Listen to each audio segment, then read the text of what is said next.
Hello, my friends. Welcome to the Power 4. I'm going to ask you simple questions about PMP logic that is going to help you on your exam. These are building blocks for a lot of the exam questions. Here's your first one. An issue has been realized. What should happen next?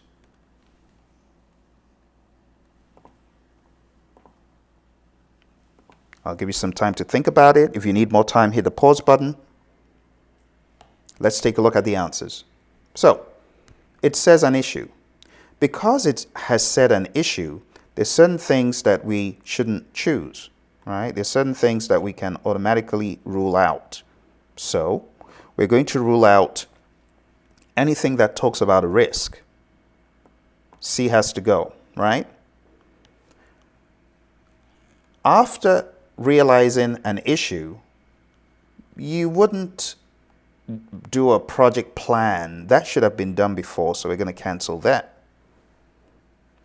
The next one says change documentation.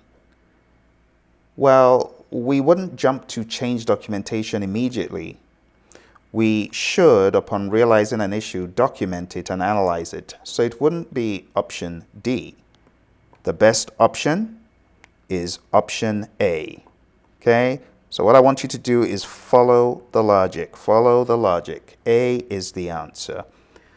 Okay, this is building on the power of 3. If you haven't watched those videos with those quizzes, please look for them on YouTube in the channel. Second question. A risk has been found. What should happen next? Hit the pause button if you need more time. Let's take a look and use process of elimination to get the answer down. So, this time it says a risk has been found. Well, it wouldn't be anything that mentions an issue. Just to clarify, an issue is something that is happening now. A risk is an uncertain event that could happen. So there is a difference. So this is something that could happen. It's not an issue right now, right? B, project plan, documentation, that should have already been done. C says risk documentation. That makes sense because we should have some risk document to capture that risk. But let's take a look at D. D just goes straight on to change. No, that's premature. Okay, you want to first of all document the risk, and what that means is you're going to do identifying risks, and then it will be followed by qualitative risk analysis and so on. So the best answer is C. All right, let's move to our next question. Risks have been added to the risk register. What should happen first? And for those of you just joining, we're going through some very basic PMP 101 mindset stuff that you could find on a number of questions. Okay, let's use process of elimination. Again, it says risk. So you do know from the previous questions that issue resolution is not right because an issue is something happening now. A risk is an uncertain event that could happen, right? So you want to identify risks, which has been done. You want to do a qualitative risk analysis and then a quantitative risk analysis. So it says risk analysis. That is a good option because what should happen after identifying risk is qualitative risk analysis and then quantitative risk analysis. So B, as it were, covers two. Saying quantitative without qualitative is not the best answer. We'll cancel C. And saying go straight to planning responses is not good either. You want to do a thorough risk analysis, and that means you're going to do both qualitative and quantitative. So the best answer here is option B, risk analysis. I know it sounds vague, but you got to remember that the agnostic view to project management is where some of these questions could lean towards. Okay, so that's the best answer. Let's move on. Number 4, quantitative risk analysis is completed. What is the result? And for those of you just coming, we're doing the Power 4. Jump in and select an option, and if you've been enjoying these questions so far, hit like. Be much appreciated, and subscribe to the channel so that you'll be notified when there's more content like this. All right, my friends, let's go ahead and let's cancel using process of elimination. This is what I want you to do on the exam, right? You may not know the answer right off the bat, but you can eliminate. So using process of elimination. Scored risks showing the result of P times I. It wouldn't be that. That's qualitative, not quantitative. Prioritize list of issues. It says issues. We're dealing with risks here. That's wrong. C says categorization of, again, the word issues. That's not right. And then we have D, aggregate effect of risks on the project. That is the right answer. That is exactly what we're doing when we're doing a quantitative risk analysis. So the answer is D. All right, let's move on to the next one. 5. Qualitative risk analysis is completed. What is the result?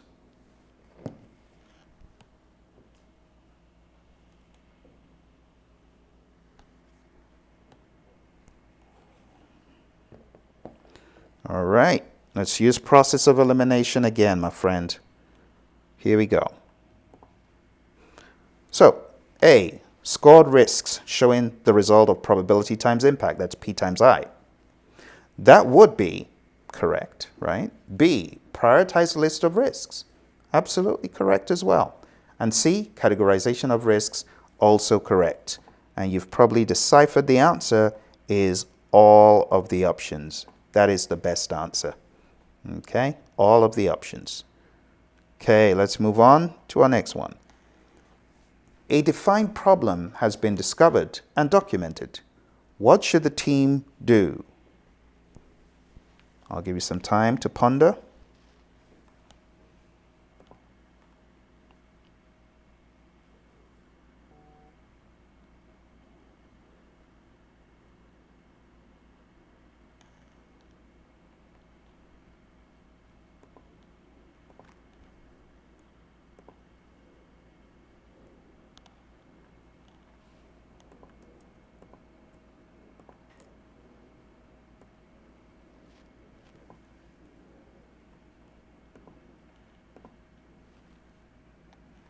All right, let's take a look at what the answer to this could be. So using the process of elimination again. Defined problem means the problem has been defined. We can cancel D. It says a defined problem has been discovered and documented. So you discover the problem. That means you do step 1, define the problem. Then you identify the root cause. Then you generate alternatives and you choose the best alternative. So it would really be 1, 2, 3, and 4. But 1 has been done, so the next best thing is 2, to analyze the root cause before generating alternatives and then choosing the best alternative. Okay, I hope this makes sense. You can find what I call the dig sieve approach. This is in the PMI's PMBOK Guide 6th edition. Okay, so the answer that I was looking for is analyze the root cause. Okay. Let's move on to our next question. The product backlog is not offering enough value to the customer. What should happen next?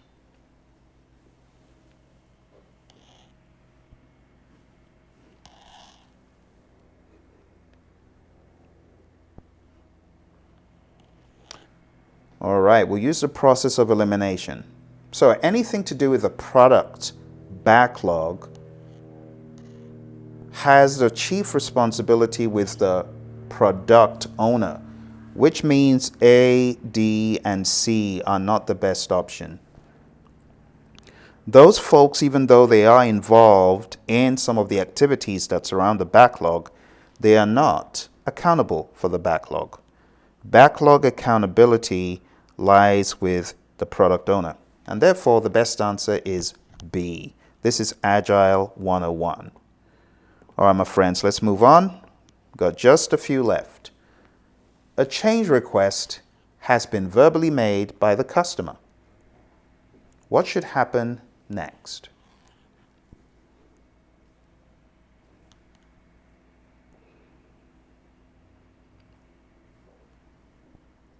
Okay?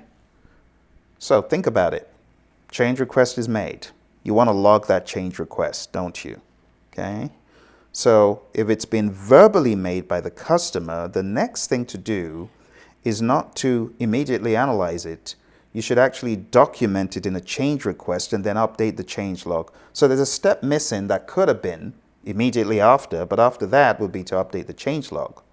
You wouldn't create a change management plan here. That should have already been done, right? Change request analysis will follow after you have updated the change log, right? And analyze the request, option A, is very similar to change request analysis anyway. So these are both not the best thing to do immediately after, right? It's going to be B, to update the change log. So best answer is B. Okay, my friends, I hope this is making sense. If you have any questions, do let me know. We got just a couple left. Here's the next one. A change request has been documented in the change log. What should happen next?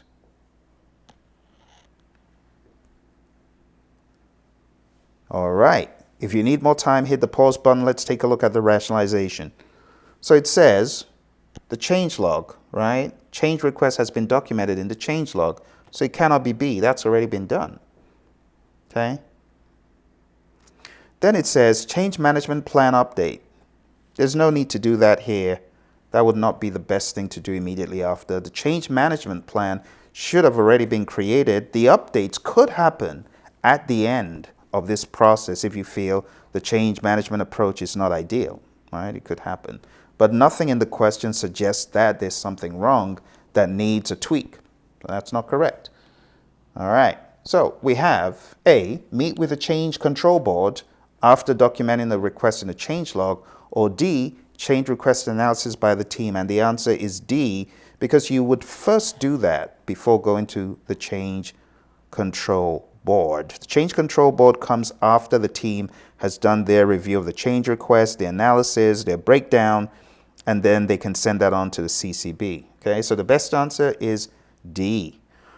Okay, my friends, I hope you've really been enjoying these. I just want you to know that if you're struggling with your prep and you need help, you need to go on down to hpmexam.com or praizion.com and take a look at our next half-day bootcamp where we go through a lot of content in this fashion to help you get to success. We break everything down. Final question. A change request has been analyzed by the change control board. What should happen next?